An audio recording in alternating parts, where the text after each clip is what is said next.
Todos nesta manhã, bem como prometido, né? Eu disse que iria trazer um estudo para que nós possamos avaliar de uma forma clara estas três grandes profecias. É notório saber que na palavra de Deus, inerente à volta de Jesus, existem várias profecias. E eu propus, diante várias pesquisas, de vários pregadores, estudiosos, teólogos, três grandes profecias que são primordial para a volta de Cristo. E estas três grandes profecias estão associadas ao Apocalipse, estão associadas ao profeta Daniel. Note bem, por que Daniel? Porque o profeta Daniel, ele foi citado por Jesus. O próprio Senhor Jesus disse da seguinte maneira, que quando verdes todos esses sinais que estão acontecendo, bem falou o profeta Daniel, como ele disse no Mateus 24, no capítulo 24, está escrito sobre a determinação do que falou o profeta Daniel. Quem lê, entenda. E aqui há necessidade de entendimento. Então ele deu a fonte. Jesus deixou a fonte da escritura, do pergaminho, a qual dos últimos dias acontecerão a volta de Jesus. Os sinais que predizem a volta de Cristo. Nós vamos aqui dar rapidamente, olha, eu não vou tomar muito tempo, porque a gente fala o que nós entendamos, o que nós compreendemos, o que nós estamos buscando nas Escrituras Sagradas. O que você vê nas Escrituras? Em Evangelho de João, capítulo 5, versículo 39. Examinai as Escrituras, porque cuidais ter nelas a vida eterna, e são elas que de mim testificam. O que são as Escrituras para você? É a Bíblia inteira?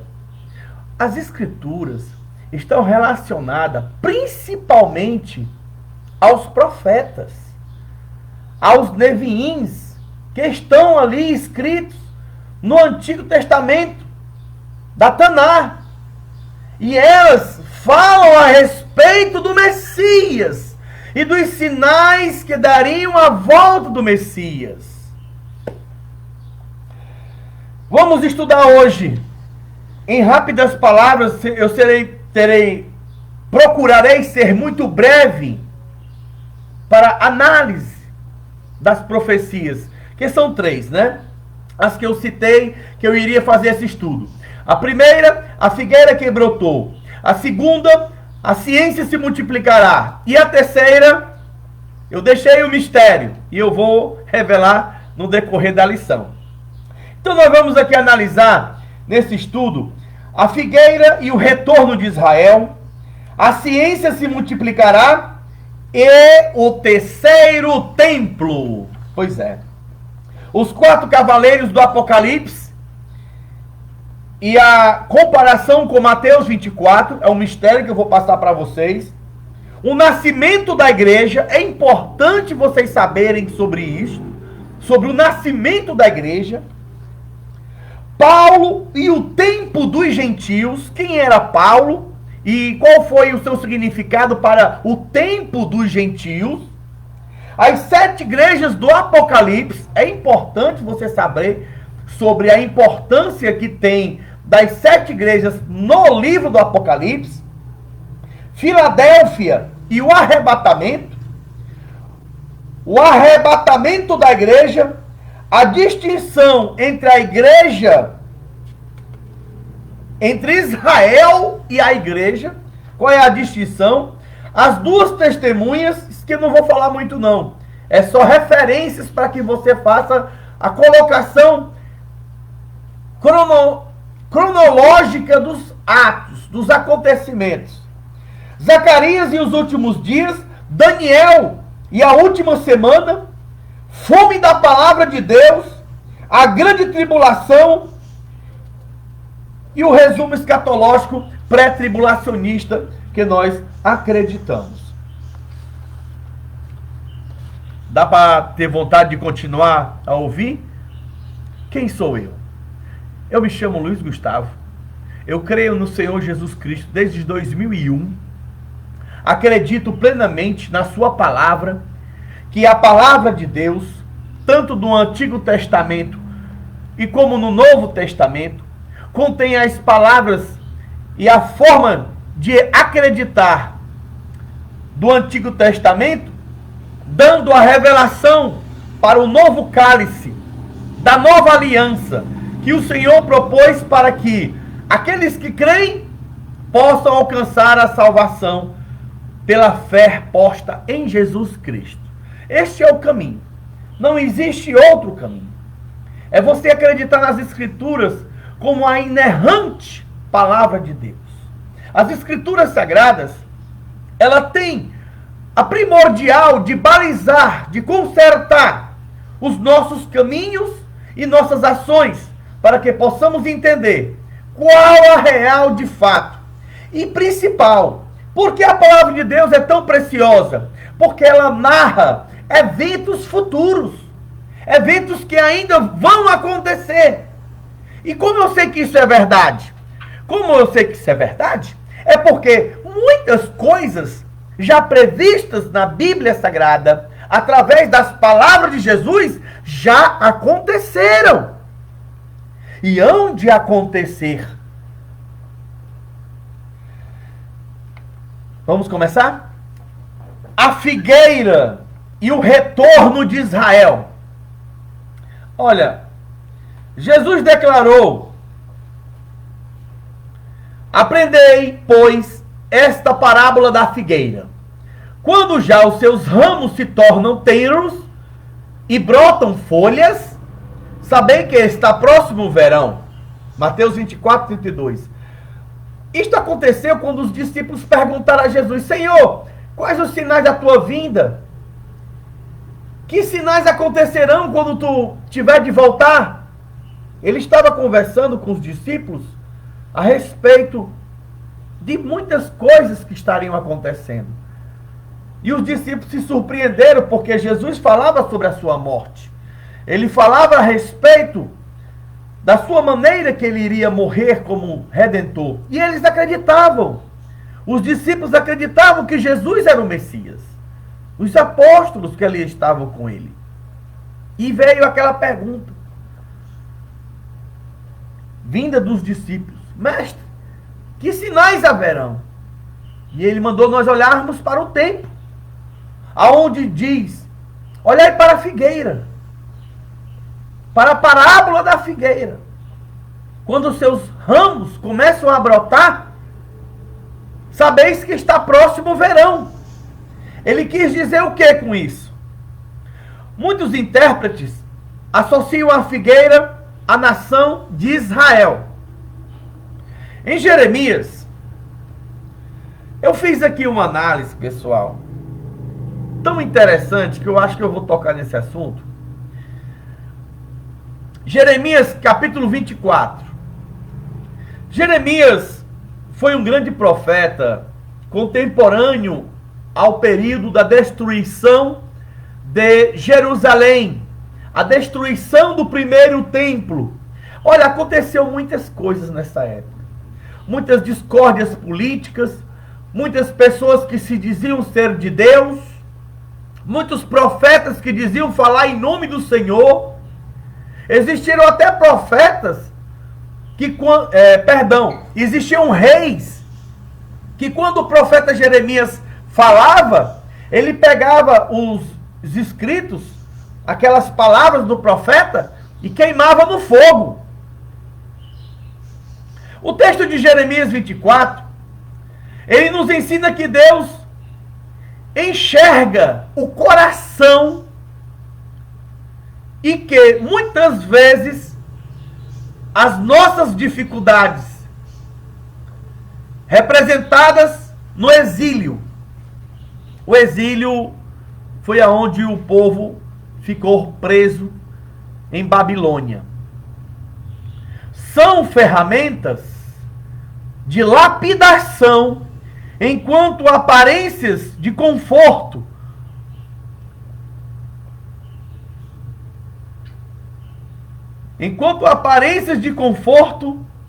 podem,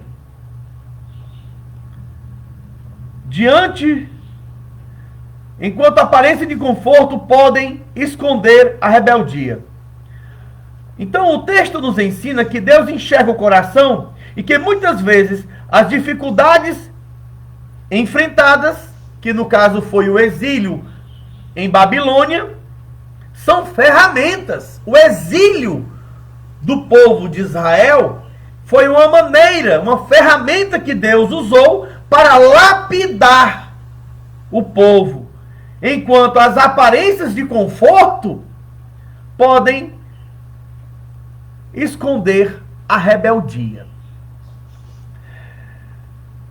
Faze-me o Senhor ver, e eis que 2 cestos de figos posto diante do templo do Senhor, depois que Nabucodonosor levou cativo.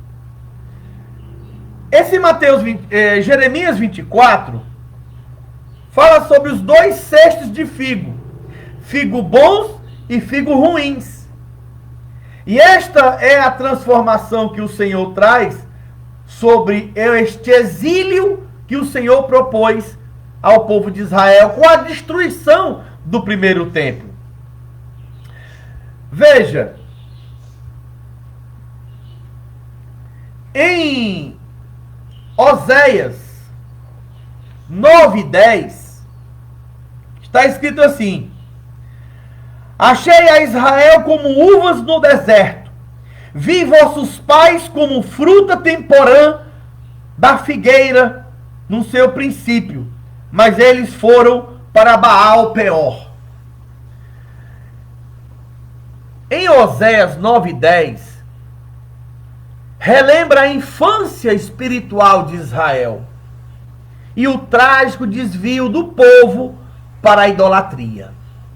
Então, já no profeta Oséias, está falando que Deus olhou para Israel quando ele estava peregrinando no deserto, era como uvas verdes.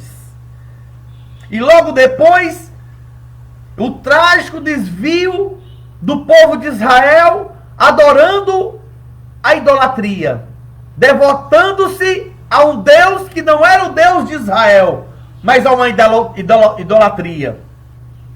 Joel capítulo 1, versículo 7. Essa é importante. Joel 1 e 7. É interessante a maneira desse profeta se expressar, porque diz assim, para que você possa acompanhar Joel 1 e 7. Arrasou as minhas videiras e arruinou as minhas figueiras, arrancou-lhes as cascas e derrubou-as, deixando branco os seus galhos. O sentido profético que nos traz esta avaliação, para que você possa compreender melhor, é a destruição física. Ela serve como alerta para o dia do Senhor e severo juízo divino, um apelo. Esta crise serve como convocação para que a nação abandone a religiosidade. Deixa eu tentar aqui fazer um friso que aconteceu em 600 a.C., na destruição do primeiro templo, em que o povo de Israel foi levado cativo para a Babilônia. Profetizado por Jeremias e seus contemporâneos Ezequiel, Joel, Oséias, certo? O povo estava entregue à idolatria. O povo estava entregue à religiosidade. não tinha mais compromisso, e Deus havia alertado várias vezes. E porque o povo estava confiando no seu templo, lá no templo, que é justamente o período em que diz que a Arca da Aliança foi escondida, e há uma suposta tese que essa Arca da Aliança foi escondida por Jeremias, porque Jeremias já estava prevendo e predizendo os acontecimentos da destruição do povo de Israel, de toda Jerusalém, que o povo iria ser levado cativo. Mas eles não acreditavam. Eles não tinham a certo momento em que o profeta Jeremias estava falando, e de repente aparecia Ananias, e dizia: de onde passou de mim o Espírito do Senhor para falar contigo? E Jeremias tinha entrado com um caniço sobre o seu pescoço, um jugo de madeira. Ele pegou uma espada e quebrou aquele jugo de madeira no pescoço de Jeremias. O rei ficou zangado, mandou prender Jeremias. Quando Jeremias estava sendo levado para ser preso no calabouço, o Espírito do Senhor tomou Jeremias e disse: Jeremias, volta agora e diz: assim diz o Senhor. A Jeremias, ninguém conseguiu conter, porque quando o Espírito de Deus usa, o poder de Deus se manifesta.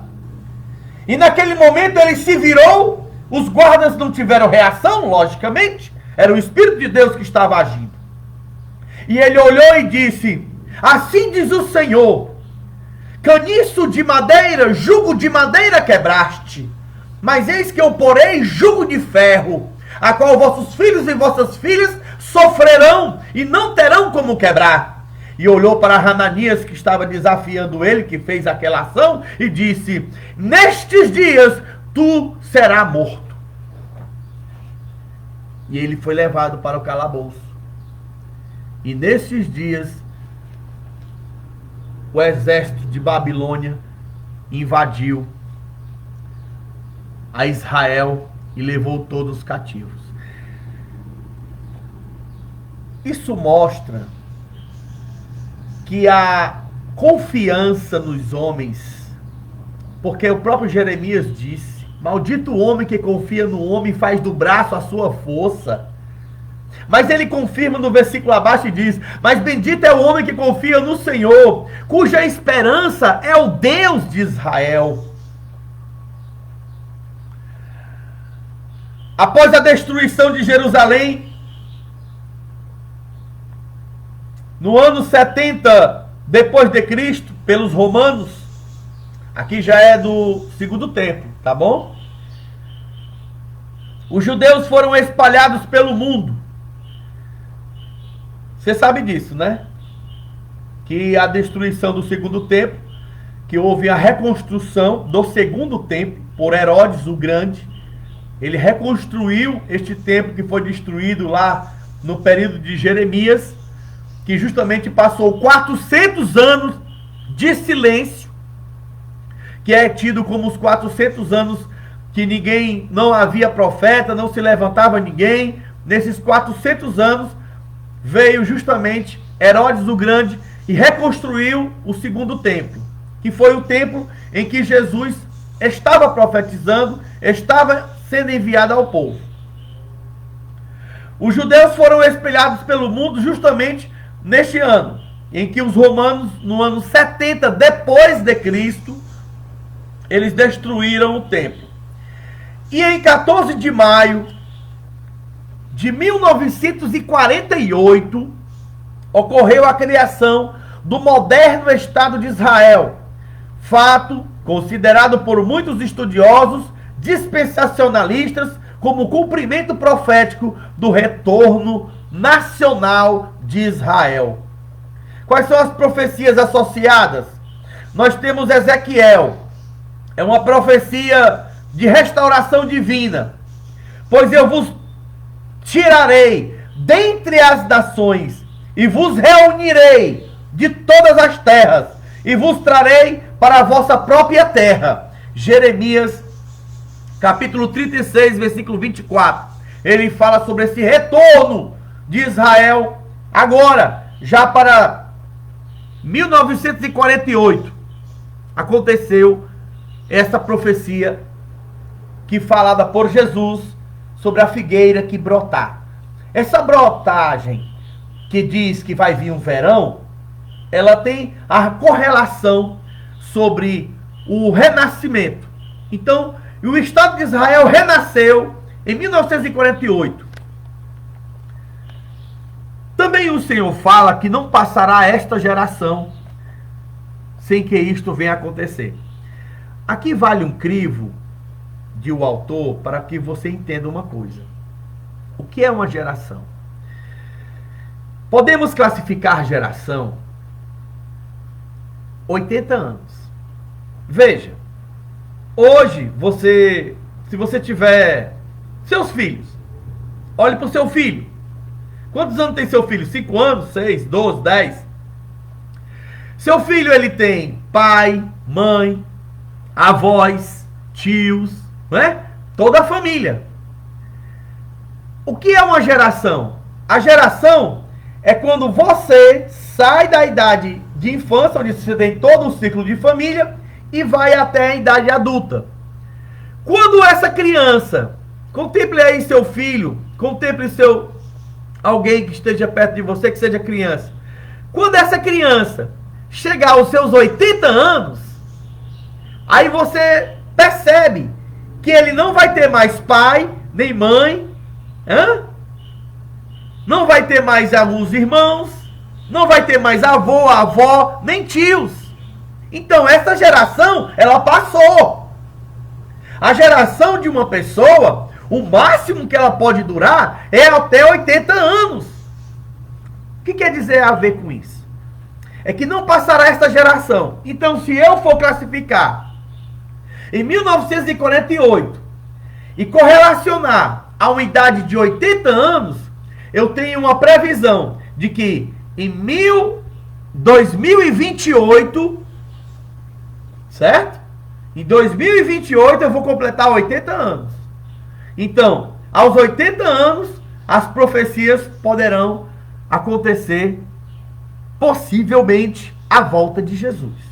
Não é uma confirmação, mas é uma probabilidade correlacionada com os outros acontecimentos.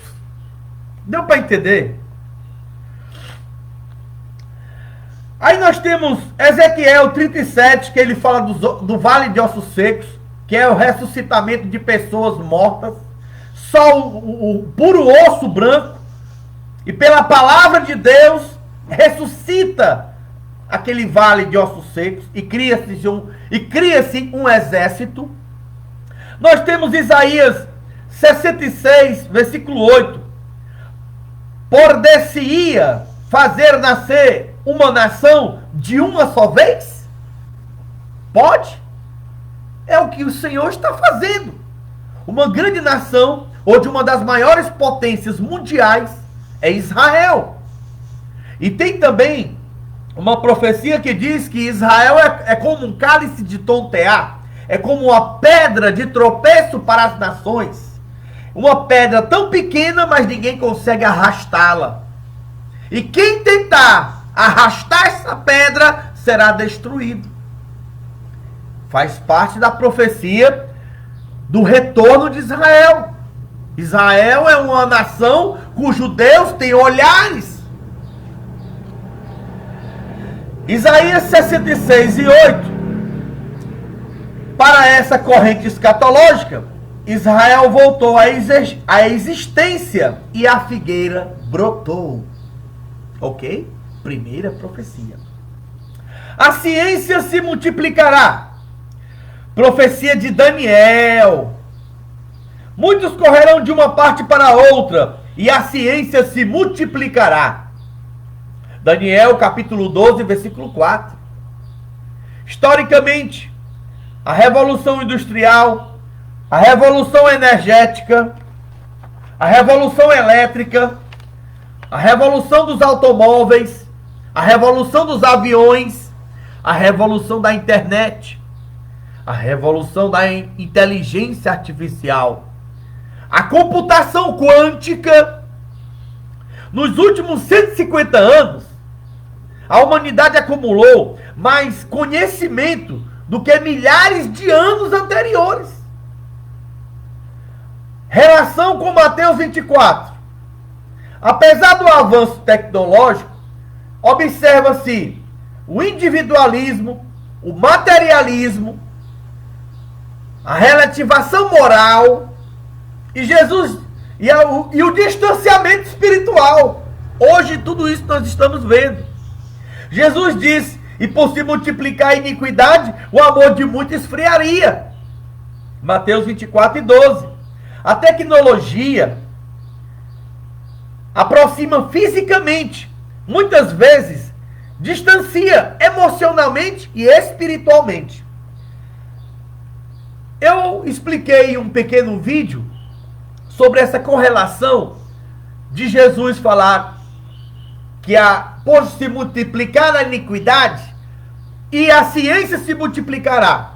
Está correlacionado, já expliquei no início do vídeo, porque Jesus citou Daniel como fonte de observância do que ele falou sobre os últimos dias. Nós vamos chegar lá. E agora nós temos a terceira profecia, muito importante. O terceiro templo. Daniel profetizou: fará cessar o sacrifício e a oferta de manjares. Daniel capítulo 9, versículo 27.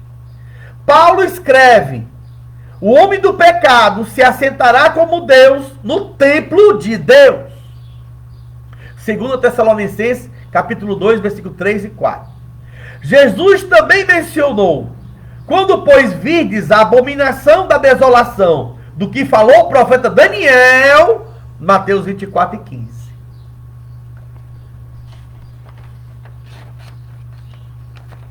O problema atual no monte do templo, atualmente estão no Dumo da Rocha, que é onde Israel teve os seus 2 primeiros templos, e hoje tem lá a Mesquita Al-Aqsa, que é em cima onde era, eis uma questão, né, para poder se configurar o terceiro templo. É uma guerra. Então só uma pessoa muito influente, por questões de guerras, problemas políticos, nesse meio conflito, já está sendo conversado a possibilidade da criação do terceiro templo. Diversos grupos judeus se preparam com utensílios sacerdotais, vestes sacerdotais, treinamento de sacerdotes levitas. Para isso, muitos entendem que o terceiro templo será reconstruído antes da manifestação do anticristo. Bem, agora eu quero deixar claro o seguinte. Foi perguntado a um senhor teólogo sobre se ele era pré-tribulacionista ou se ele era pós-tribulacionista. Aí ele, brincando, disse: eu sou tri-tribulacionista. Porque pelos eventos que estão acontecendo hoje, pelas revelações proféticas que nós fazemos, as avaliações, nós não sabemos ao certo se ele virá antes ou depois da construção do terceiro templo.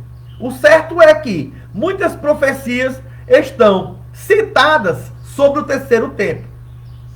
E como é que fará cessar os sacrifícios e as ofertas de manjares se não tiver o terceiro templo? Porque até o momento os judeus não podem ofertar nem sacrificar ao Senhor se não tiver o templo. Eles precisam do templo para sacrificar. E para que a profecia aconteça, ele precisa do templo. Só que você percebe que as profecias inerentes ao povo de Israel aconteceu. E desde 1948, Israel passou a ser um Estado. E hoje é uma das maiores potências mundial. Em menos de 100 anos.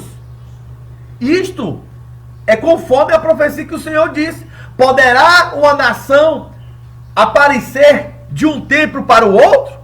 Sim, Israel é uma nação poderosa que apareceu de uma hora para outra. Como pode a idade de uma nação tão poderosa ser a idade de uma cidade? Pois é, porque Deus está no negócio. Tem profecia para acontecer. Sem comentar as outras coisas que estão acontecendo, como as guerras, pestes, fomes. Agora nós vamos entrar na quarta profecia, que é a correlação dos 4 cavaleiros do Apocalipse com Mateus 24. Você talvez nunca tenha visto esta correlação, ou se ouviu, você vai ouvir hoje aqui. O primeiro cavaleiro branco. Desde que eu aceitei Jesus, havia muitas discórdias. Eu não estou aqui para dizer exatamente o que é isso, tá? Olha, é isso aqui, bati o martelo, não. É uma visão teológica que nós podemos aplicar. É uma observação minha, tá? Eu não estou dizendo que seja isso. É uma observação minha. Preste bem atenção. O primeiro cavaleiro branco, Apocalipse, capítulo 6, versículo 2. Há duas interpretações. Primeira, Cristo ou o Evangelho. Alguns entendem que simboliza a expansão do Evangelho. Relacionam com: e este Evangelho do reino será pregado em todo o mundo. Está escrito em Mateus 24, 14. E outros acreditam que este cavaleiro branco é o anticristo. A interpretação mais comum entre os dispensacionalistas é que representa o anticristo, surgindo com a aparência de paz. Aí é onde eu queria que vocês avaliassem comigo, porque eu estou fazendo aqui uma comparação do Mateus 24 com os 4 cavaleiros do Apocalipse. E em Mateus 24, ele fala: e este evangelho será pregado em todo o mundo. Aí diz: então virá o fim. Muitas pessoas acham que aquele fim é o fim do mundo. Não. É o fim da graça. Porque tem um tempo que a graça permanecerá. Não é para sempre. E quando este evangelho for pregado em todo mundo, então virá o fim da igreja. Entendeu? Então, o cavaleiro branco, eu proporciono uma hipótese de que ele seja o evangelho pregado em todo mundo. O segundo cavaleiro, cavaleiro vermelho, Apocalipse 6 e 4, representa guerra. Jesus disse: ouvireis de guerra e rumores de guerra. Cavaleiro vermelho. Mateus 24 e 6, ele fala a respeito sobre o cavaleiro vermelho, que representa guerra. O cavaleiro preto, Apocalipse, capítulo 5 e 6, representa fome. Qual é a correlação? Jesus disse: haverá fome. Mateus 24 e 7. O quarto cavaleiro, o amarelo, está em Apocalipse 6 e 8. Ele representa morte, peste, epidemia. E Jesus disse: haverá pestes e terremotos. Mateus 24 e 7.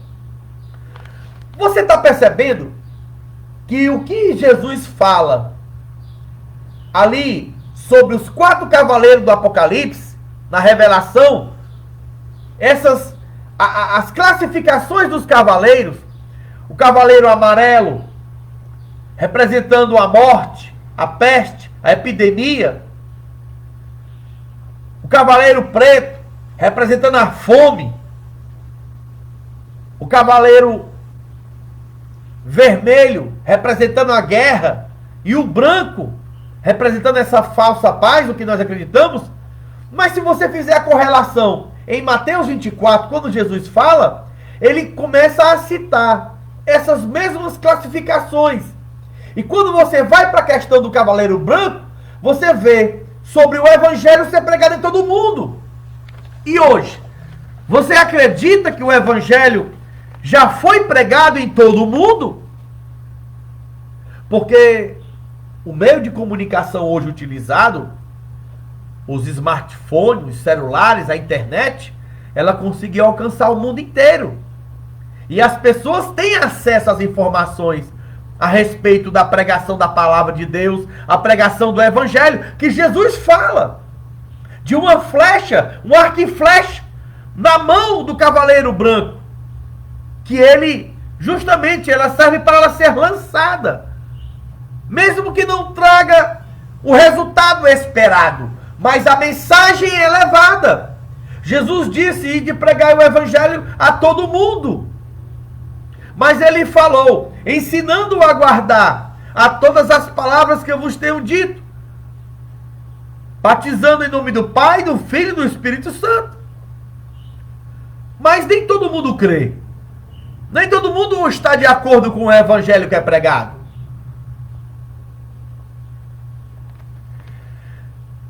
E aí? Como é que você interpreta isso? Eu acredito que o cavaleiro branco, ele possa ser o evangelho que vai chegar em todo mundo, para que possa chegar ao fim. O cavaleiro vermelho é as guerras que Jesus falou, e cada selo que iria sendo tirado, iria aparecendo um cavaleiro. O nascimento da igreja. Você sabia que a igreja nasceu? Não foi em Jesus? Peraí. Quando Jesus veio à terra, que ele começou o seu ministério de ensinar as pessoas, ali ele não instituiu a igreja. A instituição da igreja, ela começa por Cristo na confissão de Pedro. Quando as pessoas perguntam, Jesus diz assim: o que diz às pessoas quem é o Filho do Homem? Aí uns dizem, as pessoas dizem que tu é Elias, as pessoas dizem que tu és um grande profeta, ou que tu é um anjo de Deus. Aí ele disse assim: e vós, quem dizeis que eu sou? E aí os apóstolos disseram, Pedro tomou a palavra e disse: tu és o Cristo, o Filho do Deus vivo. Na mesma hora, Jesus disse: bem-aventurado Pedro Bar Jonas, porque não foi a carne nem o sangue que te revelou. Quer dizer que não foi ele que se revelou, mas foi o Espírito de meu Pai que está em ti que revelou. Que sobre esta tua confissão eu confirmarei, eu alicerçarei a minha igreja, e as portas do inferno não prevalecerão contra ela. Aí ele começou a falar a respeito da sua morte, de que maneira ele iria ter que morrer para completar a obra. Na mesma hora, Pedro, que havia sido ali usado pelo Espírito, deu lugar ao diabo e disse: de maneira nenhuma isso acontecerá contigo. O que foi que Jesus disse? Para trás de mim, Satanás, tu não entende as coisas do homem, as coisas de Deus, e sim as dos homens. Quer dizer que o Espírito Santo é que iria confirmar o início da igreja.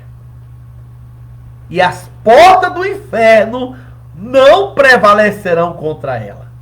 Mas a vontade do homem é de Satanás.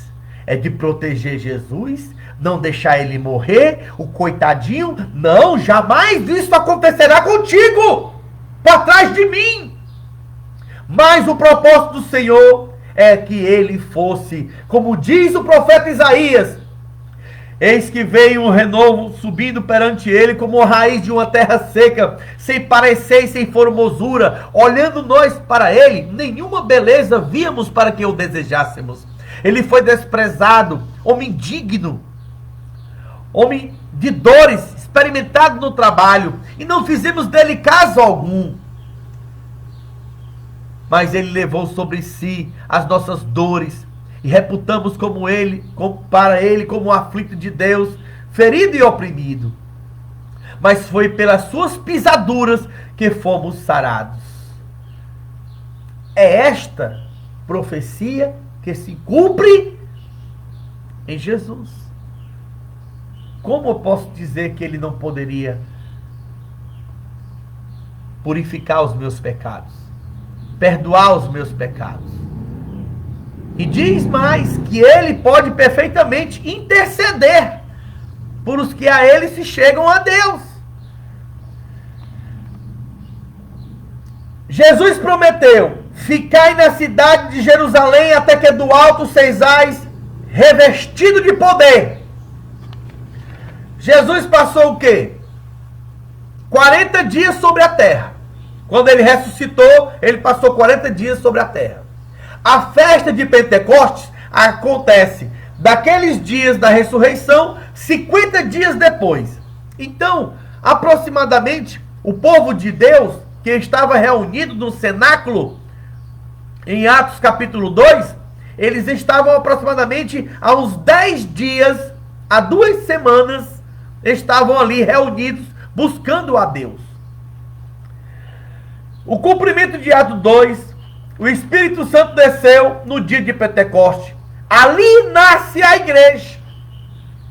Ali nasce a igreja. A primeira menção do nome igreja está em Atos. Diz assim: Pedro, pois, era guardado na prisão, mas a igreja fazia contínua oração por ele a Deus. Atos 12, versículo 6. Note, a igreja estava organizada e sofrendo perseguição. E Pedro foi preso. E a igreja fazia contínua oração. A igreja orava para que Pedro fosse solto. Foi aquele momento em que um anjo foi lá e libertou Pedro da prisão. A igreja estava viva ali, porque ela surgiu num dia de Pentecostes. Naquele momento em que houve línguas repartidas como de fogo, o batismo com o Espírito Santo sobre todos que estavam no cenáculo reunido, em nome de Jesus, foram batizados. Ali nasce a igreja. E esta igreja, ela terá um período, não é para sempre. Ele não vai se estender o tempo inteiro, porque Israel floresceu. Quando você entende que Israel floresceu, você consegue analisar. Se você for bom de Bíblia, você vai saber. Romanos capítulo 11, o que está escrito lá? Que o tempo dos gentios é só um período de tempo. Para que, se a queda de Israel é a plenitude dos gentios, quanto mais a sua ascensão é a glória das nações. Então você vê que Israel caiu para que os gentios fossem alcançados. Quem são os gentios? É todas aquelas pessoas que não é de Israel. Todo mundo. O evangelho é para todo mundo. E isto tem um prazo. É o prazo da igreja que está sendo feito. Essas mensagens, pregação, tentando alcançar. Aceite Jesus, saia desse mundo. Esse mundo jaz do maligno. Paulo e o tempo dos gentios. Jesus abriu o caminho da salvação aos gentios. Paulo tornou-se apóstolo dos gentios. Romanos capítulo 11, versículo 13. Ele explica: veio o endurecimento em parte a Israel, até que a plenitude dos gentios haja entrado. Romanos 11, 25. Você entendeu aí? O endurecimento, ele veio em parte a Israel. Israel não são todos, mas em parte. Isso tem 2000 anos dessa passagem bíblica, meus irmãos. Porque se ele dissesse que veio o endurecimento a Israel, então ninguém aceitaria Jesus. Não é essa a verdade. Começou pelo próprio apóstolo Paulo, que era judeu, da tribo de Benjamim, fariseu, e tornou-se um cristão e um dos primeiros apóstolos dos gentios. A interpretação dispensacionalista, Israel foi temporariamente colocado de lado e a igreja ocupa o período atual. Após o arrebatamento, Deus volta a tratar diretamente com Israel. Por isso que tem a necessidade do terceiro templo. As 7 igrejas do Apocalipse, preste bem atenção. Você sabe quais são? Está em Apocalipse capítulo 2, versículo 3. Nós temos a igreja de Éfeso, Esmirna, Pérgamo, Tiatira, Sardes, Filadélfia, Laodiceia. Muitos enxergam igrejas literais, tipos espirituais ou os 7 períodos da história da igreja. Não entendeu? Essas igrejas descritas em Apocalipse, nós temos igrejas literais. São igrejas realmente existentes com seus problemas. Outros trazem a interpretação de tipos de igrejas espiritualmente. É o que nós estamos vendo hoje. Nós temos na cidade onde eu moro aqui, em torno de 30 igrejas. Outras cidades têm mais 50. E aí, só tinham 7. Como eu posso associar? Então você pega a performance daquela igreja de uma maneira espiritual e aplica às igrejas de hoje, que não são diferentes. E um dos principais detalhamentos é os 7 períodos da igreja, os 7 períodos da história da igreja. Nós temos 7 igrejas.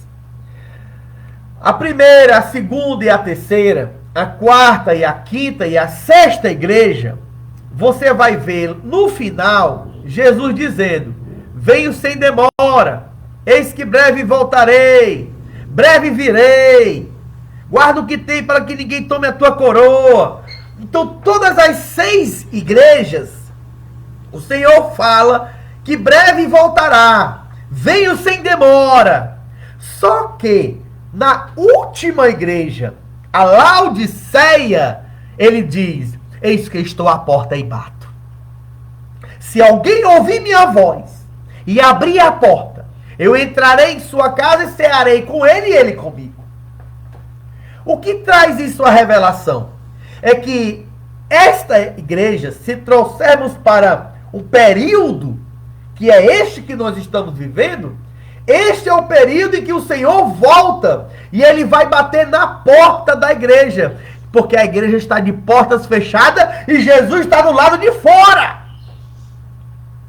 Por isso que nós estamos vendo hoje tanta carnalidade, tanta falta de amor, tanta falta de espiritualidade, porque o Jesus da Bíblia está do lado de fora e não dentro da igreja, como era para estar. Porque o alerta foi dado na igreja de Éfeso. Ele diz: lembra-te de onde caíste e arrepende-te, porque senão eu virei a ti e arrancarei o teu castiçal de dentro de ti. Ué, se a igreja está sem o castiçal, ela está sem a presença de Deus. Então, é eminente a preocupação da igreja para os últimos dias. Porque nós temos vários exemplos de 10 virgens, 5 são prudentes e 5 são insensatas. Jesus fala claramente que nem todos serão levados. Existe o joio e o trigo. Não é verdade? E a igreja Filadélfia? A igreja do arrebatamento. Você sabe qual é a promessa? Aqui, ó. Porque guardaste a palavra da minha perseverança, também eu te guardarei da hora da tentação que há de vir sobre todo mundo. Apocalipse 3:10. O argumento pré-tribulacionista é exatamente o que você mencionou. Jesus não disse na hora, mas da hora. Ou seja, seria livramento do período inteiro de tribulação. Nem precisa explicar muito, né? Quer dizer, se você acredita que a igreja vai participar da grande tribulação, você foi desmentido aqui agora. Porque a Bíblia diz claramente, em Apocalipse 3:10, você pode pegar aí as suas traduções em grego e analise e veja. A expressão não está escrito em grego. Na sua conjugação vocal, ela não diz na hora, mas diz da hora. Sendo assim, a igreja será livre da hora da grande tribulação. Então será em um momento oportuno, a qual nós conhecemos como arrebatamento da igreja. Os principais textos de arrebatamento da igreja: João 14, versículo 1 e 3. Voltarei e vos receberei para mim mesmo. 1 Tessalonicenses capítulo 4, versículo 16 e 17. Seremos arrebatados juntamente com ele nas nuvens. 1 Coríntios capítulo 15, versículos 51 e 52. Num só momento, num abrir e fechar de olhos.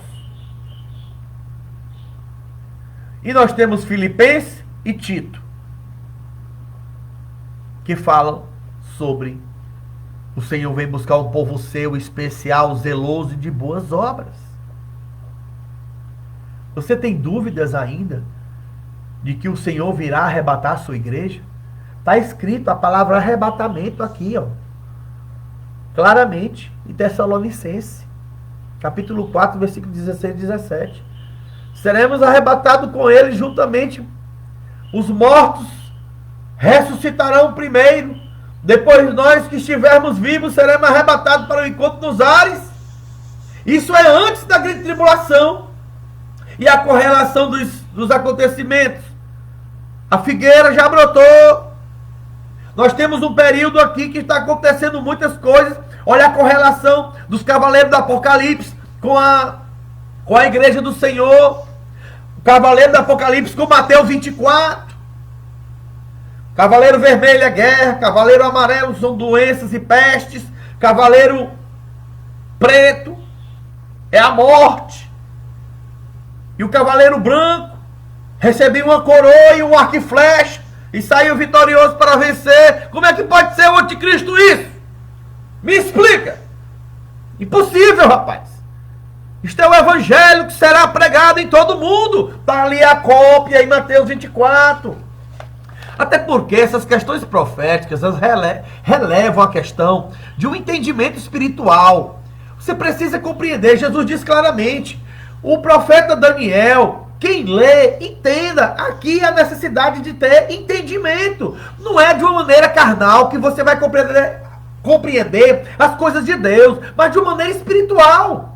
Eu não quero que você concorde comigo aqui, não. Eu só peço a você que analise as escrituras e veja se o que eu estou falando tem a ver com o que está escrito. Se não tiver nada a ver, meu irmão, desconsidere essa palavra e pronto. A distinção entre a Israel e a igreja. Na teologia dispensacionalista, Israel é um povo terreno, aliança abraâmica, reino messiânico. Na igreja, é a noiva de Cristo, é o corpo de Cristo, o povo celestial, e Paulo ensina: não quero, irmãos, que sejais ignorantes a esse mistério, que é Romanos capítulo 11, que fala sobre Israel e a igreja. Há uma distinção. Ai, mas Jesus não profetizou. Não vejo profecia de Jesus em Mateus 24 para a igreja. Lógico que não tem, meu irmão. Olha, pega aqui essa chave. Escuta só. Ali Jesus estava falando para os discípulos, todos judeus, todos ali que estavam eram apóstolos. Não era, ali não existia igreja, meu irmão. Quando ele falou dos sinais da sua volta, ele falou a respeito, principalmente em Mateus 24, ele falou sobre os sinais que aconteceriam em Jerusalém. Não é com igreja. A igreja surgiu na descida do Pentecoste, 50 dias depois que o Senhor havia ressuscitado. Foi na instauração, eu acabei de ler aqui. Quando desceu o Pentecoste, que eles ficaram revestidos de poder e começaram a evangelizar o mundo, em Samaria, Judéia, em todo o mundo, os confins do mundo, foi que a igreja nasceu. Foi dali que quando Pedro foi preso e começou, a igreja fazia contínua oração por ele a Deus. E Deus libertou Pedro. A igreja está viva. Possa ser que a igreja não esteja viva no seu bairro, mas no mundo inteiro a igreja existe. A noiva está viva. E esta noiva de Cristo, essa igreja que não é quatro paredes, meu irmão. Essa igreja é eu e você e todos quanto forem chamados para o arrebatamento do Senhor, para a vinda, para adorar o Senhor Jesus, para acreditar no Senhor Jesus, para anunciar as boas novas. As duas testemunhas, Apocalipse 11, recebem poder para fechar os céus, ferir a terra com pragas. Elas vão profetizar 1260 dias. Possíveis identidade, poderá ser Moisés e Elias, Enoques e Elias, dois profetas do futuro. É um mistério, né? Zacarias e os últimos dias. Profecias importantes, de Zacarias 12:10. Olharão para mim a quem transpassaram. Relacionada à conversão futura de Israel.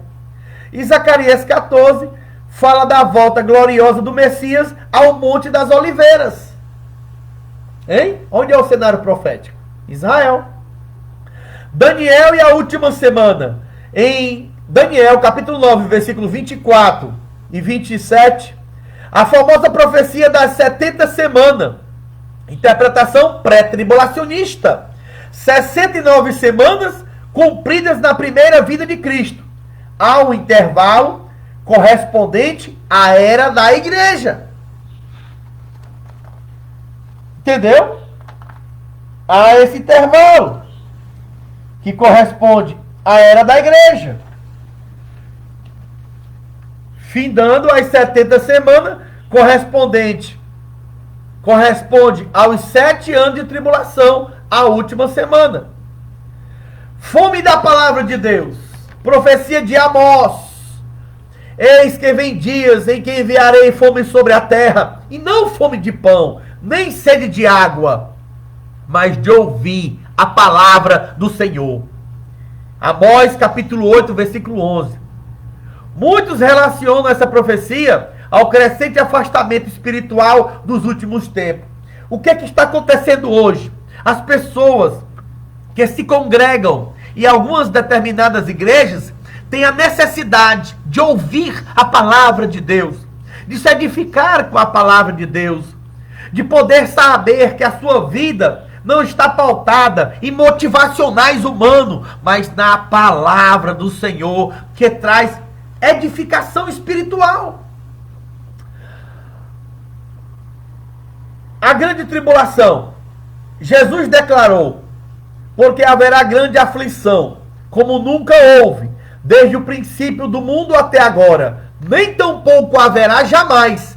Mateus 24, 21. Então tudo que você entende hoje como guerra, fome, peste, pandemia, não se comparará com a grande tribulação, a qual nunca houve e nunca haverá. Mateus 24, 21, né? Também chamada de tempo de angústia de Jacó. Jeremias 30, capítulo 30, versículo 7. A 70ª semana de Daniel é a grande tribulação. Esta fome da palavra que hoje nós sentimos, porque correlaciona o final dos tempos, nós estamos prestes a vivenciar hoje o grande avivamento, uma reforma evangélica, assim como foi no início sobre o batismo no Espírito Santo, assim será nos últimos dias. O Espírito com a igreja, o Espírito se manifestando na igreja, o Espírito mostrando o batismo com o Espírito Santo dentro das igrejas, com as vidas, ou no meio da rua, seja onde for. Esta reforma evangélica, ela vai acontecer, porque faz parte dos últimos dias. E ela não vai acontecer dentro de 4 paredes. Porque a primeira, quando ele desceu, foi dentro de 4 paredes, sobre as vidas. Agora vai ser fora. Deus vai começar a se manifestar fora da igreja. Porque a igreja mesma, ele está batendo e ela não deixa Jesus entrar. Imagine eu e você. Nós somos botados para fora da igreja por concepções humanas, não espirituais. E às vezes, você vê pessoas que não têm vida espiritual, têm práticas pecaminosas e estão lá, dentro da igreja. Muitos delas sentados no púlpito. Mas o Senhor conhece os seus. E Ele sabe muito bem quem são os seus escolhidos. Resumo escatológico, para finalizar.